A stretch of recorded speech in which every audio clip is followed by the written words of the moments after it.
മലയാളി ഒരിക്കലും മറക്കാത്ത അതുല്യനായ ഒരു ചലച്ചിത്ര പ്രവർത്തകനും സംവിധായകനും നടനും എല്ലാമായി തിരക്കഥാകൃത്തും എല്ലാമായിരുന്നു ശ്രീനിവാസൻ. എനിക്ക് അപൂർവമായൊരു അനുഭവം ഉണ്ടായി. ഇന്നലെ മാധ്യമങ്ങളെ കാണുന്ന സമയത്ത് അദ്ദേഹം മുൻകൂട്ടി കണ്ട ചില കാര്യങ്ങൾ, അദ്ദേഹത്തിൻ്റെ ചിത്രത്തിൽ അദ്ദേഹം പറഞ്ഞ ചില കാര്യങ്ങളെക്കുറിച്ച് ഞാൻ ഇന്നലെ സൂചിപ്പിക്കുകയുണ്ടായി. ഇന്നലെ രാവിലെ ഞാൻ അദ്ദേഹത്തിന് ഒരു സെല്യൂട്ട് നൽകുകയും ചെയ്തു, ശ്രീനിവാസന്. ഇന്നലെ വൈകുന്നേരമാണ് ഞാൻ എറണാകുളത്ത് തിരിച്ചെത്തിയത്. ഞാൻ ഉടനെ തന്നെ അദ്ദേഹത്തെ കാണണം എന്ന് ആഗ്രഹിച്ചിരിക്കുമ്പോഴാണ് അദ്ദേഹത്തിൻ്റെ മരണവാർത്ത അറിയുന്നത്. ഇന്നലെ രാവിലെ മാധ്യമപ്രവർത്തകരെ കാണുമ്പോൾ മാധ്യമങ്ങളിൽ ഞാൻ സത്യം പറഞ്ഞാൽ CPM-നെ കളിയാക്കിക്കൊണ്ടുള്ള ഒരു പ്രയോഗം. കാരണം തോറ്റു കഴിഞ്ഞാൽ അവർക്ക് വിശ്വാസമാവുന്നില്ല. തോൽപ്പിക്കാൻ എളുപ്പമാണ് നമുക്ക്, പക്ഷേ തോറ്റുവെന്ന് അവരെ വിശ്വസിപ്പിക്കാനാണ് ബുദ്ധിമുട്ട്.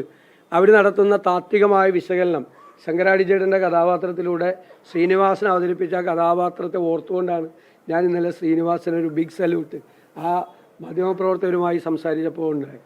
സത്യത്തിൽ എത്ര കാലത്തിൻ്റെ മുൻപേ നടന്ന ആളാണ് അദ്ദേഹം. സരസമായ വാക്കുകളിലൂടെ, സംഭാഷണങ്ങളിലൂടെ ഒരുപാട് സാമൂഹ്യ യാഥാർത്ഥ്യങ്ങളെ നമുക്ക് ബോധ്യപ്പെടുത്തിയിട്ടുള്ള ഒരാളാണ്. മലയാളം ഒരിക്കലും മറന്നുപോകാൻ കഴിയാത്ത, കേരളത്തിൽ ഒരിക്കലും മറന്നുപോകാൻ കഴിയാത്ത ദേശീയ നിലവാരമുള്ള വലിയ ചലച്ചിത്രകാരനായിരുന്നു അദ്ദേഹം. അദ്ദേഹത്തിൻ്റെ ഓർമ്മകൾക്ക് മുന്നിൽ ഞാൻ ആദരവ്.